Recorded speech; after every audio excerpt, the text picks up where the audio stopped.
अस्सलाम वालेकुम, मैं हूँ मिट्ठू और आप देख रहे हैं एनिमेटेड मॉरल स्टोरीज। एक खूबसूरत गांव में एक नन्हा सा लड़का रहता था।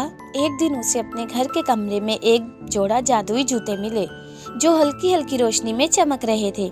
जैसे ही उसने जूते पहने वो तेजी से गांव की गलियों में दौड़ने लगा। हवा में गर्द उड़ रही थी और लड़का खुशी से हंस रहा था। रास्ते में एक बूढ़ा आदमी मदद के लिए पुकारा मगर लड़का नहीं रुका। अचानक जूतों की रोशनी बुझ गई और वो चलना बंद हो गए। लड़के को एहसास हुआ कि उसने गलती की है। वो वापस गया, बूढ़े आदमी की मदद की और मोहब्बत से मुस्कुराया। अचानक जूते फिर से चमकने लगे। लड़का एतमाद के साथ आगे बढ़ा और समझ गया कि असल जादू नेकी और मेहरबानी में है। अगर आपको हमारी कहानी पसंद आई हो तो प्लीज लाइक करें और चैनल को सब्सक्राइब करें।